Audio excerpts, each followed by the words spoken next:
पढ़ाई लिखाई कर रही हैं आप? जी, हम 5th क्लास में पढ़ रहे हैं। कितनी कथाएं कर चुके हैं अभी तक आप? अभी तक हम 98 कथा कर चुके हैं।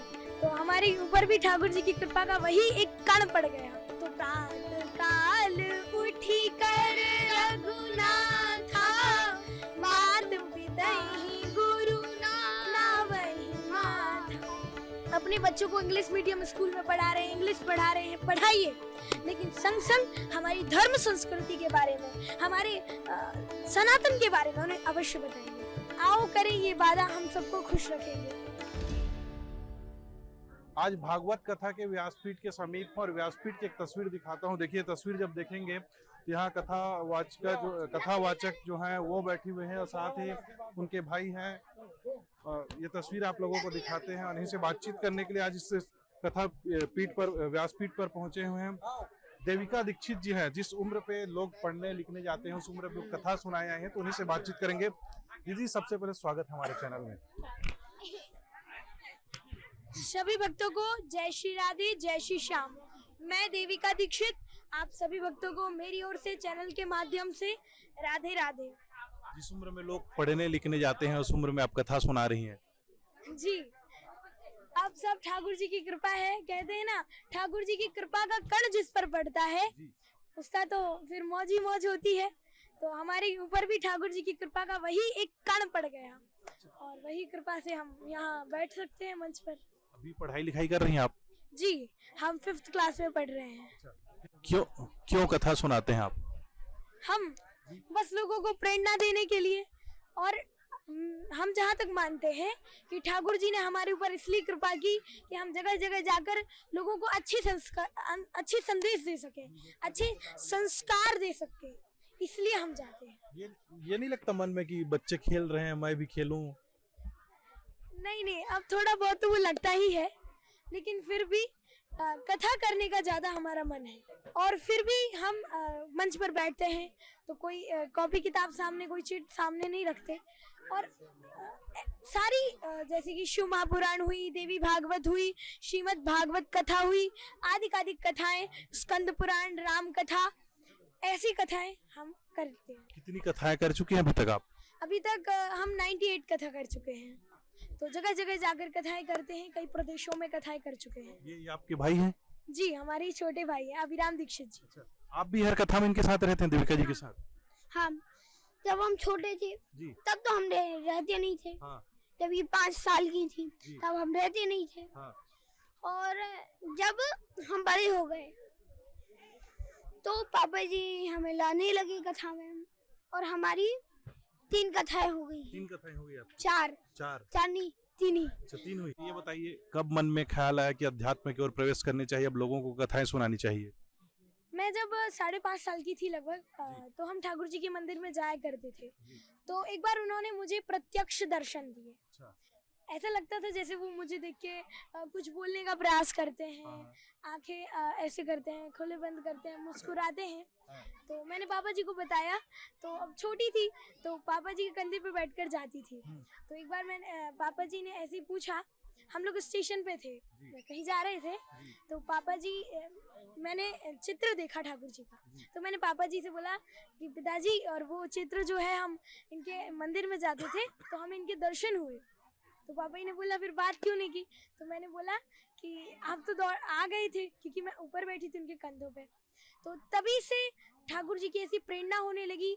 कोई कुछ ऐसे कहानी की कथा सुनाता था तो हमें ऐसा लगता था कि ये हमने कहीं से श्रवण की है, ये हमने कहीं सुनी है, और हम आगे आगे बोलने लग जाते थे। तो तभी से कथाएं करने लगे, मंच पर बैठने लगे, दूसरों को संदेश देने लगे जा जाकर। देश में क्या हो रहा है थोड़ा बताएंगे? देश में क्या चल रहा है इन दिनों? देश में क्या चल रहा है? अभी तो मोदी ही चल रहे हैं और चुनाव का चक्कर चल रहा है, तो अभी तो यही सब चल रहा है। और मैं जहाँ तक जानती हूँ, मेरा अनुभव है कि मुझे हर जगह जाकर के लोगों को संदेश देना है, लोगों को अच्छी अच्छी कथाओं के बारे में बताना है, क्योंकि आजकल बच्चों के अंदर संस्कार कम हो रहे हैं, समाज को ज्ञान देना है, बस यही मैं चाहती हूँ।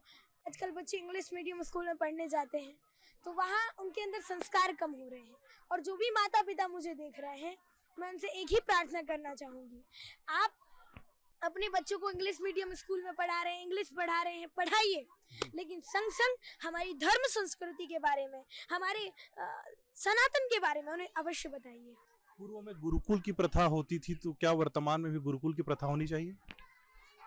मेरा अनुभव है हाँ, क्योंकि पहले कहा ना, भगवान राम भी गुरुकुल पढ़ने गए तो क्या करते थे, लौट कर आए तो प्रातः काल उठी कर रघुनाथा, मात पिता ही गुरु ना वही माथा, से उठकर अपने माता पिता को प्रणाम करते थे। तो यही संस्कार आए गुरुकुल से। देवी जी ये जान लेते हैं, जब भी भगवत कथा होती है तो मित्रता की बात आती है, दोस्ती की बात आती है। सुदामा जी और कृष्ण की मित्रता दिखाई देती है, सुनाते हैं आप मन से। अच्छा ये बताइए, वास्तव जीवन में दोस्ती क्या है? मित्रता, देखो अगर मित्र हो तो सुदामा जी जैसा। सुदामा जी हमेशा यही सोचते थे, क्या कि अगर कुछ हो तो मुझे हो जाए, कुछ लगे तो मुझे लग जाए, कन्हैया को ना हो। और आजकल मोदी जी, यशस्वी हमारे प्रधानमंत्री मोदी जी और अमित शाह जी की मित्रता तो अभी भी चल रही है। अभी और भी ऐसे कई सारे मित्र हैं जो कि अपने अच्छी मित्रता और इतनी मित्रता, घनिष्ठ मित्रता में जी रहे हैं। बहुत अच्छा। लोग गुस्सा बहुत जल्दी हो जाते हैं, गुस्सा कितना हानिकारक है लोगों के लिए? देखिए, क्रोध बड़ा हानिकारक है। कहा जाए तो क्रोध ज्यादा नहीं करना चाहिए, थोड़ा ही करना चाहिए, क्योंकि ज्यादा क्रोध हानिकारक होता है। पंडित जी क्रोधित होते हैं क्या? हम तो होते हैं। क्यों होते हैं आप क्रोधित? जब पापा जी कुछ हमें डांट देते हैं तो उल्टा हमें भी, फिर ये भी हमें डांट दिए तो हमें गुस्सा आ जाती, तो हम इनको मार पीट करने लगते और बाद में हम दोनों ही खो गए। रील्स का जमाना चल रहा है, यूथ जो है वो रील्स की ओर भाग रहा है, इसको लेकर कुछ कहेंगे? अब ये जो फोन है, आजकल जो फोन का झंझट चल गया है, इसी फोन से लोगों का बहुत ज्यादा कई अभी कुछ दिनों पहले तक वो पबजी और फ्री फायर वगैरह चलते थे गेम, और कई ऐसे न्यूज आए कि लोगों ने इनके चक्कर में बच्चों ने फांसी लगा ली, कहीं आत्महत्या कर ली। तो ये जो फोन है एक ऐसी चीज है, फोन जैसे कि अभी पहले के जमाने में फोन नहीं चलते थे तो कितने अच्छे अच्छे संस्कार थे लोगों के अंदर, लोग अच्छा व्यवहार करते थे, लोग मीठा बोलते थे। और आजकल फोन चलने लगे तो देवरानी जेठानी फोन टीवी देख देख के आपस में लड़ने लग जाती हैं। अब कोई नई बहू, आजकल की कोई नई बहू हो घर आती है तो वो टीवी और देख देख करके, मोबाइल देख देख कर, सीरियल देख देख के इतनी बिगड़ जाती है कि घर घर में लड़ाई होती है। तो ये जो फोन का जमाना है, इसी के चक्कर में आज इतनी लड़ाई हो रही है। और कहा जाता है एकता ही एक बहुत बड़ी चीज है, कलयुग की शक्ति है एकता। तो मैं तो ज्यादातर यही संदेश देती हूँ। आज भी मैंने कहा कि आओ करें ये वादा, हम सबको खुश रखेंगे। तो मैं जहाँ तक जानती हूँ कि लोगों को एकता से रहना चाहिए। भाई भाई की लड़ाई होती है, लड़ाई झगड़ा नहीं करना चाहिए, प्रेम से रहना चाहिए। एकता ही हमारे कलयुग की शक्ति है। लेकिन आज रील्स का जमाना है और ये बहुत सारे ऐसे ऐप्स चल गए हैं जिनको देख देख के लोग इधर उधर लड़ाई करते हैं और गलत आदतें सीखते जा रहे हैं।